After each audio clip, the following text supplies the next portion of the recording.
Hey, welcome to BSP TV. I have with me today Tricky or Richard Wheeler, although nobody actually calls you Richard, do they? My mother does, but outside When, of her, not really. particularly once when you're in trouble? She uses my full name. That's what middle names are for, Kevin. Richard James Wheeler. That's when you know you're in trouble. Absolutely. Today we're going to be talking about doing better marketing ultimately and helping you get straight to the point and sell more stuff with less effort. And that's really the focus of what we want to talk about today. It came out of a post that I did a week and a half or thereabouts ago, and it generated a lot of interest. And so I thought it's worthwhile exploring that a little bit more fully. And with a marketer, you'll notice that Tricky is not Dan. There's two reasons for that. One, Dan is on a road trip. Good luck between here and Sydney right now. Good luck, Dan. Hope you're okay and that snorkel is working really well. And B, Tricky actually does marketing for a living. I do indeed. I am the small business marketing consultant. So what I thought we'd do is have a quick chat about, look, in the post, I talked about there was three really, really critical elements in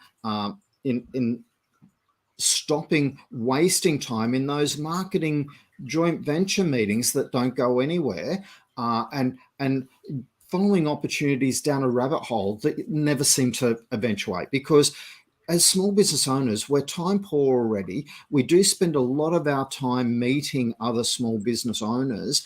And unfortunately, a lot of those meetings are booked with promise, but they fail to materialize to the same extent that we thought they potentially could have. Yeah, absolutely. And I think the first and foremost issue with that is identifying your own market, knowing exactly who you are servicing and why. Everybody gets into business because they're good at a thing, you know. You get into fitness because you're great at inspiring people to improve their own fitness, or you become an accountant or anything. You don't actually get into your business in order to be a marketer. But many of us find ourselves thrown into that role within our business, often more so than the thing that we're actually meant to be doing. Well, here's the funny thing, because if we don't market, we don't have a business, right? And so the three questions we've got is, you know, who are you trying to help? What is it that you do?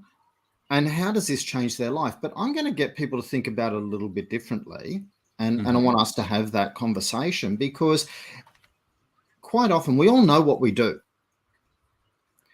But there's us and 6,000 other people, at least, in the Greater Brisbane area who also do that exact same thing. And once we've finished, it's a bit like milk. You know, if you take it out of the packaging and you just look at bottles of milk, you don't know whether that's regular milk or this, that, or the next, blah, blah. Even before, you don't know which brand it is, right? So when we talk about what we do, we're going to eventually end up competing on price. Yeah, and I want to help people to move away from just talking about what you do, so that it's not a price conversation that you're having. To some degree, you've hit on what I've always thought of as the small business advantage. It is the great thing about small business, and the thing that makes us special, not just as small business people, but to our customers. Broadly speaking, it's termed as personal service. But these days, I think personal service has been commoditized and corporatized anyway. You walk into Kmart and Maureen's there going, "Welcome to Kmart, welcome to Kmart." You know, you're on Amazon and Nigel's there as your dispute resolution ambassador, you know? So it's not really about personal service. What it's about in small business is our unique brand. We are small enough that we as individuals become the brand and the character of our business. And that needs to shine, because ultimately you're an accountant, you're an accountant, you're an accountant, but there is a certain segment of the market that is going to appeal, that you are going to appeal to because of who you are, because of your own individuality and personality. Does that make Absolutely. sense? Absolutely. And you got into business because you were passionate about doing what you love doing, right? Absolutely. Now, out in the broader world, 80% of the workforce are not engaged in their work. They may not be completely disengaged, but they're not engaged. They don't love what they do. So as a small business owner, you love what you do. You're ahead of that 80% of the workforce already, and that's going to stand you out. But I want you to come back to thinking about why it is that you do what you do. And not just because I'm really good at potentially copywriting, or I'm really good at inspiring others, or whatever else it might be in relation to what you do. But why is it that you love to do that? Because in your desire to help people by doing that, that's going to set you apart from the crowd. Oh, absolutely. Absolutely. And look, people who talk with me typically say they can hear my enthusiasm for this kind of thing. You can probably hear it yourself. You're a like-minded individual in that regard. I can hear your enthusiasm. But yeah, the reason, I could become a marketing consultant for some big faceless corporation, but I wouldn't. Like you say, I'd be part of the 80%. It would be a bloodless, passionless endeavor. Meanwhile, I can actually get face to face with people doing this. I can get into the nitty gritty with the people that I'm helping, with the people that want my help, and I can see how it affects not just their business, but their entire lives. So cool. So with this one, the questions I have is, why did you get into business? And I want people to be thinking about that. Yeah. And who did you want to serve? Now, on who you want to serve, I want you to be thinking that next step. And here's where so few people go when they're setting up their marketing. And that is, what is the problem that your customer is having before they meet you that you resolve for them? Yeah, I always tell people they need a minimum of 3 blanks. I want to help blank, who blank, and blank. Okay, so I want to help mums who have more than 3 kids and want to get their nutrition under control. I want to help small business owners who are the face and personality of their business, who want to unlock the profits that are currently hiding within their market. Absolutely. And by doing that, you're going to get really specific. Now, a lot of us as small business owners, we're scared to narrow our market down because we feel that, hey, I've already got this huge market and I'm not getting enough business. So maybe I need a bigger market, right? And here's the irony of it, isn't it? Oh, absolutely. And I get it. It sounds counterintuitive, but when you try to talk to everyone, you end up talking to no one. The more you can niche down, the more blanks you can fill in that statement I was just describing, the more you are reaching out to specific people who are going to be excited because what you're offering appeals to them. Because what you're offering, they read it and they go, my goodness, he's strumming my pain with his fingers. This is exactly what I'm looking for. So, Thanks, Carly Simon. Now,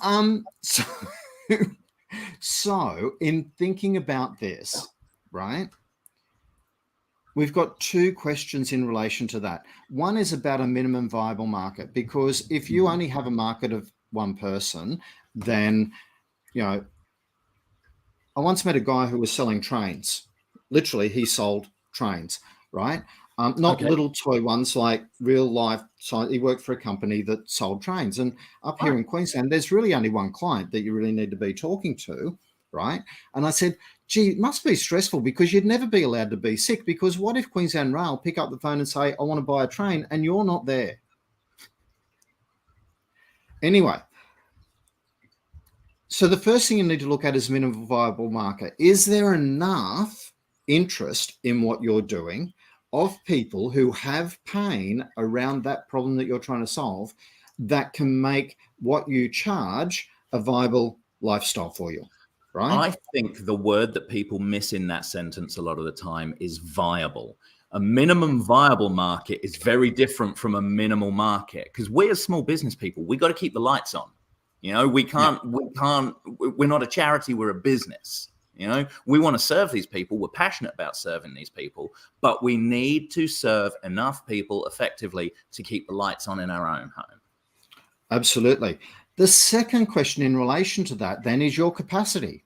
So once you've found the size of the market that you're looking for, you need to look at capacity and go, okay, so how much capacity have I got? How many of these people can I help? Because quite often when I'm doing this work with my clients, they get absolutely astounded and then relieved at how few clients they actually need. So if you let's say you are looking at a product that is going to give you $150 an hour, okay? And all of a sudden you work out that you're trying to earn $100,000 a year and your business operating costs are about $50,000, then all of a sudden you only need to bill $150,000 a year, right? So if you were to sell 1,000 hours throughout the year, then you're having a great life. Now, 1,000 hours is about 50% of your work week, about 20 hours a week, last time I checked. So I don't think it's changed any. all of a sudden, you go, okay, so each client is going to take so many hours of 10 hours of my time. So I don't need 150 clients, right? Or I don't need 1,000 clients. All of a sudden I only need 100, or I only need 50, or I only need 30. Quite often I find that a small business, particularly a knowledge-based small business, can run really well with about 30 clients a year. Sure, absolutely. And the numbers generally work out really, really profitable. Now, when we know that, hey, here's my core 10 or 20 clients, and I only need to find another 10 to 15 over a course of 12 months, it takes a whole lot of stress out of that marketing equation too. Oh, yeah, absolutely. And the thing you got it now, okay, so I'm big on customer lifetime value. That is my thing. So I'm going to talk about list, probably the word I should use rather than list, because not everybody is passionate about email like everybody should be passionate about email like I am, but not everybody is. I accept that. It hurts, but I accept it. But when you have an audience, wherever your audience is, you see, careful not using the word list, you can ask them. You can say to them, hey, what do you need from me to service you? Because maybe some of those people, you got your core, your 20 or your 30 or whatever it is, but maybe some of those people in your audience, they don't need your hands-on help. They just need a bit of guidance. What can you give them to guide them? You know, it's the power of unlocking customer lifetime value.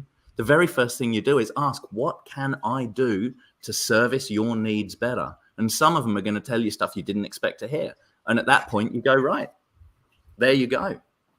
And that's all about discovering the impact that you can make for these people. So, so one, why did you get into business? Two, what is the problem that you solve and for who specifically with your 3 versions of blank? And then 3, what is the impact that you make for them? Because if you make no impact for your client, you're not going to have a client for very long. So this is another thing that I think frequently gets misunderstood. In a way, question 2 and question 3 are the same question, but they're 2 different sides of the same coin, because nobody wants to lose weight. What they want is they want the feeling of more confidence or more energy or knowing they're going to be around for longer for their kids. Nobody buys a car. They buy something that reflects them. The problem you're solving is not necessarily the problem that the customer has. You know, they want prestige or reputation or to feel different. They want to feel not like they feel right now. And ultimately that is it. So when you know what you're taking people from and to, and you're specific about who you know that you're helping, at that stage with a track record, then you can start looking for other people who are serving those people, those same people, with potentially a complementary service or product, so that then there is mutual value in you two sharing databases and hunting as a pack. And Absolutely. it's important that there is that mutual benefit in any joint venture relationships. And in fact, I think joint ventures is something we're going to have to talk about another day because we've run out of time. Oh, I'm okay with that. So there you go. Our show did take longer than our pre-show, which is awesome. I think there was some pretty good value there. And I think we summed it up really well at the end there about getting right into the headspace of your clients, of your prospects, because that's when you can start talking directly to them and they will feel that you can take them on that journey, and therefore you'll be spending a whole lot less time in those meetings that go nowhere, because people will be reaching out because they know that you can take them somewhere. Absolutely. So, Richard, hey, thanks for joining the BSB leadership team. Oh, my pleasure, Kevin. It's great to be here. And we look forward to finding out a lot more about you, seeing a lot more of your crazy posts, and enjoying the ride, learning from you, and how much you're prepared to share, which is absolutely fantastic. Thank you very much. My pleasure. Cheers, Kevin. We'll catch you later. Bye, mate.